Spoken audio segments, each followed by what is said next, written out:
사랑하는 우리 장년 성도님들, 여러분들이 예수님을 믿는 예수님의 제자로서 혹은 또 신앙생활 하면서 가장 하기 힘든 순종이 무엇입니까? 여러분 매 주일마다 나와서 하나님 앞에 예배를 드리시기도 하고요.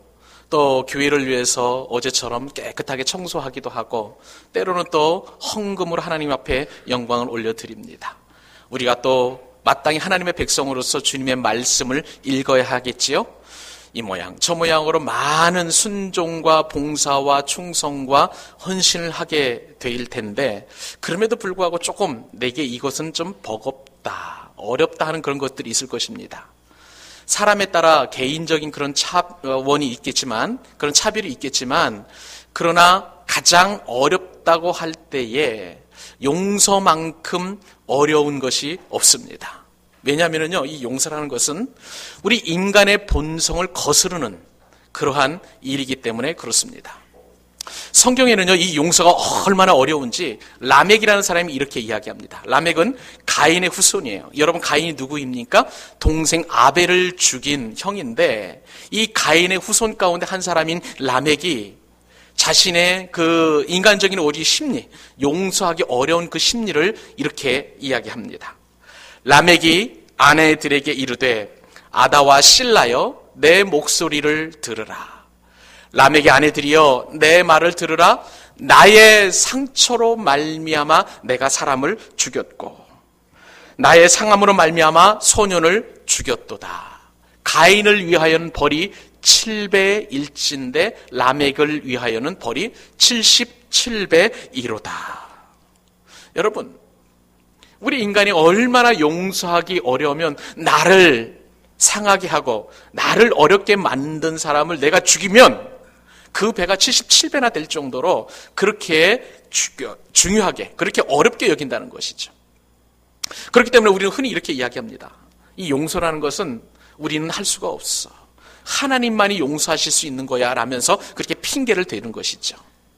근데 여러분, 예수님께서는 십자가에 못 박혀 죽으심으로 말미암아 도저히 용서할 수 없는 우리들의 죄를 먼저 용서해 주셨다는 사실입니다. 그리고 부활로 말미암아서 우리들에게 용서할 수 있는 힘과 권능을 주셨던 것이죠. 그렇기 때문에 예수 그리스도를 믿고 또 하나님의 백성이 되었으며 예수님의 제자가 된 사람들은 반드시 용서를 해야 한다는 것입니다. 사랑하는 믿음의 교우 여러분, 그렇다면 오늘 말씀을 통해서 우리는 어떻게 용서할 수 있을까요? 우리는 쉽지 않은 이 용서에 앞서서 용서의 출발점이 먼저 있다는 것을 인식해야 할 필요가 있습니다. 용서의 출발은 무엇입니까? 그것은 형제를 실족시키지 않는 것에서부터 용서가 출발이 된다는 것입니다.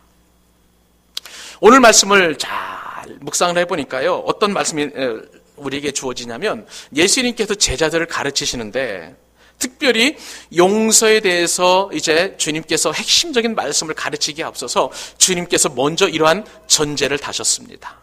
그 말씀이 17장 1절 2절 말씀인데 다시 한번 기억을 상기시켜드리는 의미에서 이 말씀을 읽어드리겠습니다.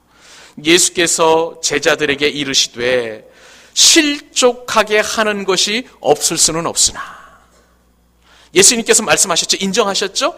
누구든지 실족하게 하는 것이 없을 수는 없다는 거예요. 그런데 그렇게 하는 자에게는 복이 있습니까? 화가 있습니까? 화가 있도다라고 분명히 말씀하여 주셨습니다. 그리고 그 화는 어떠한 화냐? 그가 이 작은 자 중에 하나를 실족하게 할진대 차라리 연자 맷돌이 그 목에 매여 바다에 던지는 것이 낫다라고 이렇게 말씀해 주고 계십니다. 여러분, 예수님은 분명하게 우리에게 말씀해 주십니다. 예수님의 공동체 안에서, 교회 안에서 실족하게 하는 것이 없을 수 없는데, 그런데 두려운 것은 그렇게 실족하게 하는 것, 실족시키는 것은 죄다라고 이렇게 분명히 예수님께서 말씀해 주고 계시다는 것입니다. 그렇다면 여러분, 한번 생각해 보아야 돼요. 우리가 교회에서 다른 사람을 실족시킨다는 것이 도대체 무엇인가?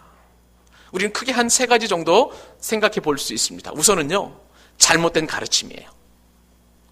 그때 당시에, 예수님 당시에 바리새인과 서기관들은 장로들의 유전에 의해서 내려오는 그런 구전 율법을 가지고 많은 사람들을 잘못된 길로 인도하였습니다. 예수님이 말씀하신 하나님 나라의 복음, 그리고 참된 구원의 은혜, 이런 것들을 가르치는 것이 아니라 행위나 또 나름대로 또 그들이 가지고 있었던 전통에 입각한 그런 내용들을 쭉 얘기를 했어요. 그러므로 말미암아 많은 사람들이 하나님을 떠나가게 만드는, 예수 그리스도의 복음을 받아들이지 못하게 만드는 그런 요인들로 작용하게 되었다는 것이죠. 오늘날 우리 시대도 마찬가지입니다. 교회 안에도요, 여러 가지 잘못된 가르침들이 있을 수 있어요.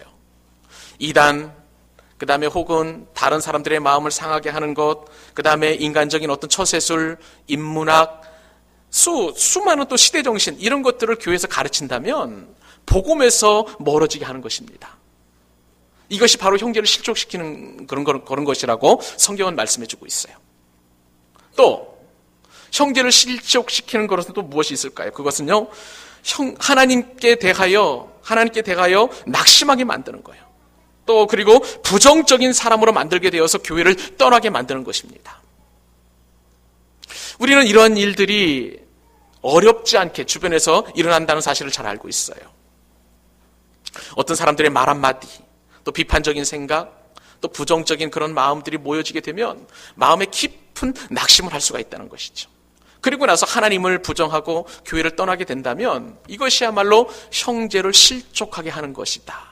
근데 그 죄가 결코 가볍지 않다라고 주님께서 말씀하십니다. 또 하나, 형제를 실족한다고 할 때 그 실족은요, 세속적인 죄로 유혹하는 것을 말하는 거예요. 무슨 얘기입니까? 우리 어른들 같은 경우는 술이나 도박이나 음란이나 부정이나 혹은 참으로 불의의 죄를 짓도록 유혹하는 모든 것들을 다 포함합니다. 이런 얘기를 흔히 우리가 할 수가 있죠. 자, 이것은 뭐 죄도 되지 않아. 하나님께서 우리 형편과 처지를 다 이해하실 거야. 그러니까 괜찮아. 이렇게 유혹할 수 있는 것이죠. 뿐만 아니라 이번 딱 한 번만 눈 감으면 돼. 딱 한 번만 눈 감으면 돼 하면서 하나님께서 이것은 뭐 죄로 여기지도 않을 거야 라고 이렇게 유혹하는 모든 것들이 형제를 실족시키는 것이라는 것이죠. 우리 주님께서는 오늘 말씀을 통해서 경고하십니다. 이러한 죄는 결코 작지 않다라고 말씀하십니다. 차라리 목에 연자 맷돌을 메고 바다에 던져지는 것이 더 낫다라고 주님께서 강력하게 이야기하십니다. 여러분, 이게 무슨 말입니까? 그때 당시에요, 연자 맷돌이라는 것은 오늘날 우리가 쓰는 맷돌하고 좀 차원이 다릅니다. 팔레스타인 지역에서 쓰는 맷돌은요, 길이가 직경 2m나 되는 엄청난 큰 돌이에요. 이 돌이 두 개가 짝을 이룹니다. 무게만 해도 뭐 몇 톤이 넘어가겠죠. 그래서 사람의 힘으로 도저히 이 맷돌을 돌릴 수가 없어요. 그래서 때로는 소나 혹은 말을 통해서 이 맷돌을 돌리게 되는데, 맷돌을 돌리는 고유한 목적은 무엇이냐면 곡식을 빻는 거예요. 근데 이 연자 맷돌이 로마 시대에는 어떠한 그 도구로 쓰이게 되었냐면, 아주 국가의 중요한 범죄를 지은 아주 엄청난 죄를 짓는 사람을 이 연자 맷돌을 목에 매게 해가지고 강이나 바다에 던져버렸어요.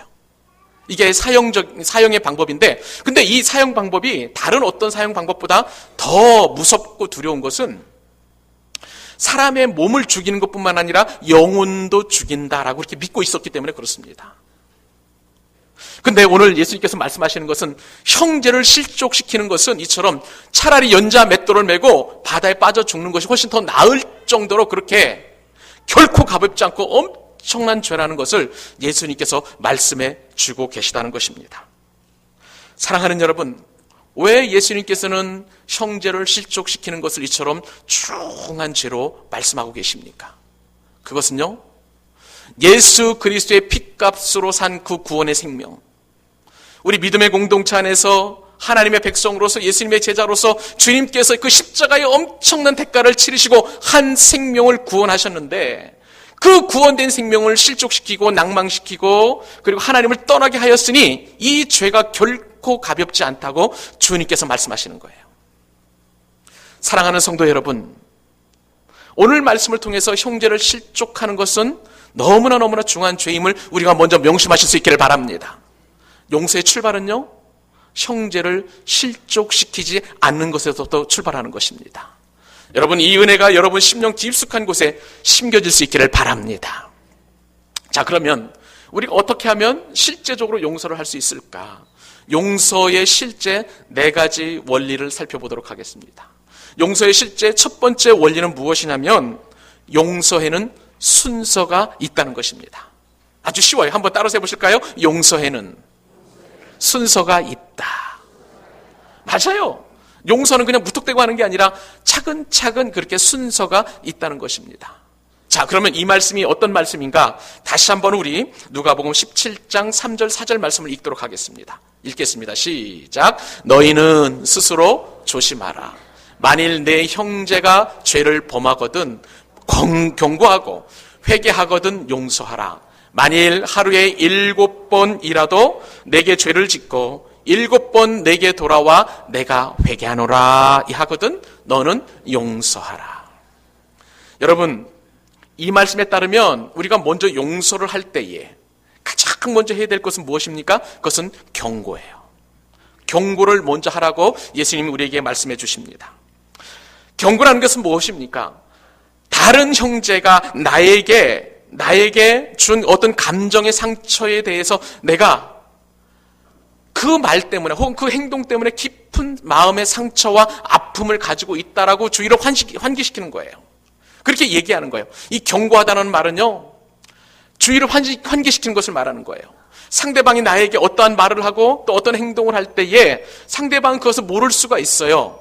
그때에 나는 너의 그 말이 혹은 형제의 그 말이 나의 마음을 아프게 합니다. 나의 그 어떤 마음을 정말 고통스럽게 합니다라고 이렇게 얘기해서 주의를 환기시키고 경고하라는 것입니다. 이것이 먼저 그 전제되어야 된다는 것. 이것이 첫 번째 해야 할 그런 순서라는 것입니다. 사랑하는 여러분, 바로 그렇습니다. 우리가 누군가를 용서한다고 할 때 이 감정 처리를 하지 않으면 우리는 누구를 용서할 수가 없는 거예요. 그냥 내가 참고 말지. 이렇게 해서는 진정으로 형제를 용서할 수 없다는 것입니다. 사랑하는 믿음의 교회 여러분, 오늘 예수님의 말씀처럼 먼저 주의를 환기시키는 그러한 지혜로운 우리 용현독교 성도님들 될 수 있기를 바랍니다. 당신의 그 말씀 때문에, 당신의 그 행동 때문에 나의 감정이 많이 상했습니다. 나의 마음이 아픕니다. 그렇게 얘기해 줄 수 있는 지혜로운 여러분 될 수 있기를 바라요. 오늘 말씀에 따르면 용서의 두 번째 실제를 우리가 말씀을 통해서 깨닫게 됩니다. 용서의 실제 두 번째 원리는 무엇입니까? 무한대로 용서하라는 거예요. 끝도 없이 용서하라는 것입니다. 오늘 예수님께서는 어떤 말씀을 하시냐면 형제가 내게 대하여 죄를 짓게 되면 그것이 하루에 7번이라도 죄를 짓게 되면 7번 돌아와서 내게 회개하고 미안하다고 용서를 구하면 그때 용서하라고 주님께서 말씀해 주고 계시는 것입니다. 여러분요, 이것은요, 그때 당시에 문화를 우리가 더 잘 이해하게 되면 더 은혜로운 말씀이 다가와요. 그때 당시에 유대교 율법을 가르치는 랍비들은 어떻게 가르쳤냐면 어떤 사람을 용서한다고 할 때에 3번씩 용서하라고 가르쳤습니다. 우리는 하루에 한 번도 용서하기 쉽지 않아요. 그런데 3번 용서라는 그 교훈은요, 정말 큰 양보와 그다음에 결단과 그리고 내 마음을 다 들여서 하는 그러한 가르침이었다는 것이죠. 유대교 율법사들은 그렇게 가르쳤어요. 그런데 오늘 주님께서 하신 말씀에 따르면 하루에 3번만 용서하라고요? 아니에요. 몇 번입니까? 7번이라도 용서하라고 말씀해 주고 계십니다. 그런데요, 오늘 본문보다 더 우리에게 용서의 실제적인 내용을 주시는 말씀이 마태복음에 기록이 되어 있어요. 예수님께서 베드로에게 이렇게 말씀하여 주셨습니다. 마태복음 18장 21절로 22절. 베드로가 나와 이르되 주여 형제가 내게 죄를 범하면 몇 번이나 용서하오리까? 예수께서 이르시되 7번까지 하오리까? 이렇게 물어봤는데 예수께서 이르시되 내게 이르노니, 그 다음 읽어보실까요? 7번뿐만 아니라 7번을 70번까지라도 할지니라. 여러분 한번 생각을 해보세요. 3번만 용서하는 것도 엄청난 그런 용서입니다. 그런데 예수님께서는 7번을 말씀해 주셨고 오늘 이 말씀에 따르면 또 7번뿐만 아니라 7번씩 70번까지라도, 즉 490번, 77은 49니까 490번을 용서하라는 그런 말씀이에요. 여러분, 예수님께서 우리에게 용서를 이렇게 하라고 말씀하시면서 딱 490번 이렇게 횟수를 정해 놓으셨을까요? 아닙니다. 이 말씀의 의미는 다른 의미를 가지고 있어요. 원래 성경에서 말씀하시는 의미는요, 특별히 수에 관해서 우리가 깊이 생각해 볼 필요가 있는데, 성경에서는 7을 완전수라고 이렇게 봅니다.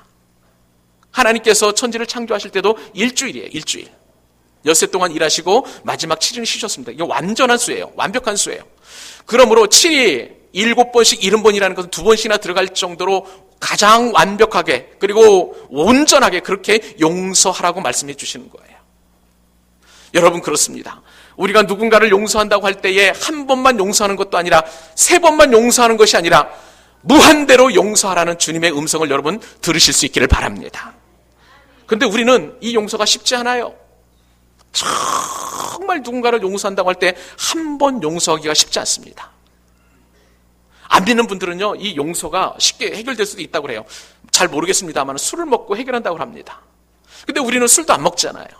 그러니 이 엉켜져 있는 마음, 실타래와 같은 그런 어떤 얽혀져 있는 실타래와 같은 그 마음을 풀을 방법이 없는 거예요. 용서를 할 수가 없는 것이죠. 그러나 그럼에도 불구하고 주님은 용서를 요구하십니다. 이 주님의 말씀에 순종하지 않을 때 주님께서 어떻게 말씀하시는지 아세요? 마태복음 6장 14절 15절 말씀에 따르면 주님이 이렇게 경고하십니다. 너희가 사람의 잘못을 용서하면 너희 하늘 아버지께서도 너희 잘못을 용서하시려니와. 너희가 사람의 잘못을 용서하지 아니하면 너희 아버지께서도 너희 잘못을 용서하지 아니하시리라. 사랑하는 여러분, 우리가 누군가를 용서할 때에 무한대로 용서할 수 있기를 바랍니다. 주님께서 요구하시는 용서는요, 무한대예요. 어렵지만 말씀에 순종하는 저와 여러분 될 수 있기를 바랍니다. 용서의 실제 3번째 원리를 살펴보겠습니다. 이 용서라는 것은요, 형제의 회개가 전제되어야 된다는 사실이에요. 이게 무슨 말씀입니까? 용서에 대한 주님의 말씀을 깊이 상고해 보았습니다. 그런데 보니까 용서는 그냥 무턱대고 원칙 없이 진행되는 것이 아니라 형제가 나에게 용서를 구할 때에 용서할 수 있다고 주님께서 말씀하십니다. 17장 4절이에요. 만일 하루에 7번이라도 내게 죄를 짓고 7번, 그 다음에 어떻게 됩니까? 내게 돌아와. 그 다음에 회개하노라. 내가 회개하노라 하거든 너는 어떻게 하라고요? 용서하라. 형제가 나에 대해서 미안해, 용서해줘 라고 이렇게 말하면 용서하라고 주님께서 이렇게 말씀해 주고 계십니다. 이 용서에 관련해서요, 제가 예전에 본 영화 가운데 아주 감명 깊은 영화가 하나 떠올랐습니다. 이창동 감독이 메가폰을 잡고 또 남자 주인공 송강호 씨, 그 다음에 여자 주인공 전도연 씨가 주연을 맡은 밀양이라는 그런 영화였습니다. 이 영화의 내용은 이렇습니다. 이제 신혜라고 하는 한 여자 주인공이 서울에서 살다가 남편이 죽게 되었어요. 그래서 이제 외동 아들과 함께 이제 살 방법이 없어서 남편의 고향인 밀양으로 내려오게 되었습니다. 그 밀양에서 이 신혜는 정착을 하면서 피아노 학원을 운영을 하게 돼요. 그러면서 이제 어렵게 남편의 죽음을 이겨내가는 그런 삶을 살면서 이웃 약사 부부의 전도를 받게 됩니다. 약사 부부는 이렇게 이야기를 하죠. 아유, 젊은 안하기 참 안 됐다고. 아들 혼자 데리고 사는 것이 얼마나 어렵냐고. 교회에 나가서 신앙생활 하면서 그 어려움을 이겨냈으면 좋겠다. 그 권면을 듣고 이제 교회를 나가게 됩니다. 신혜도 이제 밀양에 어느 정도 적응하게 되고 또 신앙생활 하면서 나름대로 남편 잃은 슬픔을 극복해 가면서 새로운 일을 좀 도모하게 돼요.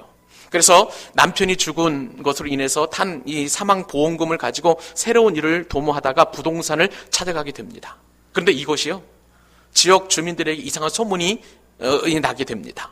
아, 저 여자는 돈이 많은 여자야. 그렇게 소문이 나게 되었어요. 그래서 어느 날 이 아들이 다니는 웅변 학원의 원장이 아들을 유괴를 하게 됩니다. 그런데 알고 보니까 신혜는 가지고 있는 돈이 별로 없어요. 약 한 490만 원 정도밖에 없어요. 그 사실을 알고 아들을 죽여버립니다. 기가 막힌 상황이 전개가 되는 것이죠. 그 상황 속에서 신혜는 어찌할 바를 모르다가 정말 그 슬픔과 그 다음에 원한과 아픔을 어떻게든지 간에 신앙에 귀의해서 잊어버리려고 합니다. 근데 그것도 한순간에 다 날아가 버리고 말아요. 왜냐하면 이 자신의 아들을 죽인 유괴범을 면회를 갔는데 유괴범이 어떤 얘기를 하냐면은 나는 하나님 앞에 모든 죄를 고백해서 회개하게 되었고 나의 모든 죄는 용서를 받았다. 내 마음은 지금 너무나 편하다라고 이렇게 이야기를 해버립니다.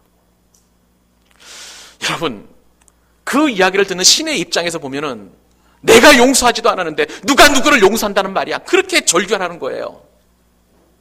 우리도 똑같은 상황 속에서 이런 용서가 쉽게 되지 않을 것입니다. 그러면서 영화는 질문하죠. 참된 용서가 무엇인가? 사랑하는 믿음의 교우 여러분, 오늘 말씀에 따르면은요, 주님께서 분명하게 말씀하십니다.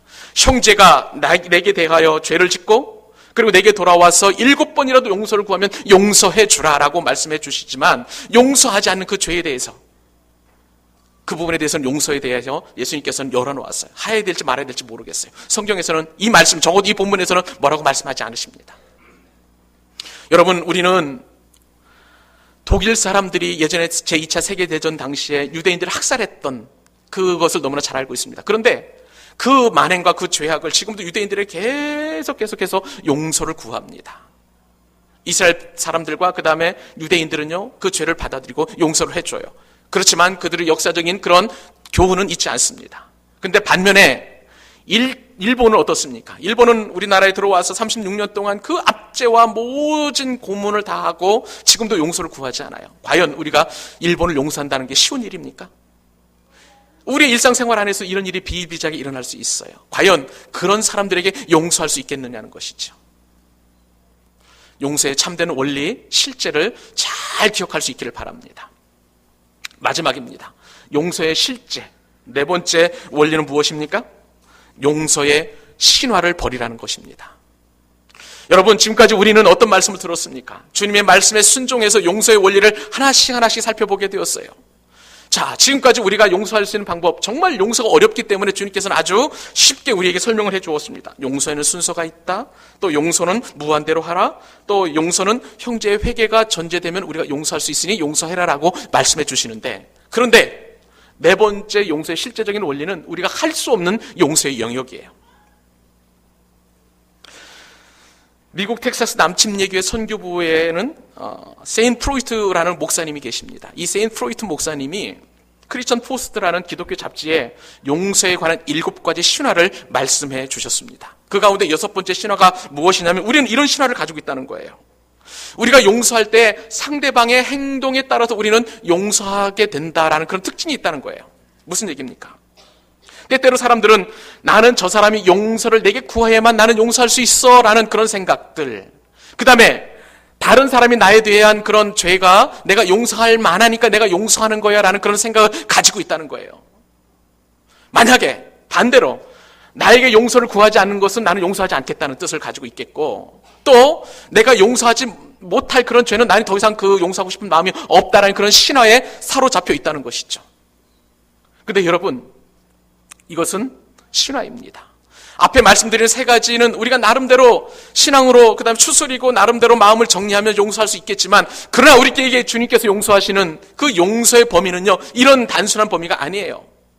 설령 형제가 나에 대해서 범죄한 이후에 내게 용서를 구하지 않아도 용서해야 한다는 주님께서 그 말씀을 우리에게 교훈해 주고 계시는 거예요. 용서가 얼마나 어려우면 오늘 본문 가운데서는 예수님께서는 형제가 나를 용서하는 그 범위 내에서, 용서를 구하는 범위 내에서만 용서라고 말씀해 주셨지만, 그러나 예수님의 삶의 모든 영역을 다 돌아보면 도저히 용서할 수 없는, 그리고 내게 용서를 구하지도 않는 사람도 용서하셨음을 친히 삶으로 그리고 모범으로 보여주셨고, 그 용서를 우리가 할 수 있도록 그렇게 우리의 삶을 요구하고 계신다는 거예요. 여러분, 예수님께서 용서한 사람들의 범위는 어떤 사람입니까? 예수님께서 십자가에 못 박혀 죽으셨을 때에 예수님을 정말 십자가에 정말 못 박은 그 사람들을 주님은 용서하셨어요. 로마 병정들이었습니다. 그리고 로마 병정들을 뒤에서 사주했던 사람이 있었어요. 빌라도였어요. 예수님께서 빌라도의 죄도 용서하십니다. 그리고 아무런 죄도 없고 흠도 없으신 예수님에게 누명을 뒤집어 씌운 사람들이 있었어요. 그때 당시에 서기관과 바리새인들과 유대인들이었습니다. 나아가서는 로마 제국을 통치하는 시저 가이사까지 주님은 용서해 주셨어요. 그리고 그 용서의 범위가 오늘날 어디까지 확장되는지 누가복음 23장 24절에 이렇게 말씀하고 계십니다. 예수님께서 십자가에 못 박혀 죽으실 때에 아버지 저들을 사하여 주옵소서 자기들이 하는 것을 알지 못함이니이다. 여러분 여기서 말씀하신 저들이 누구입니까?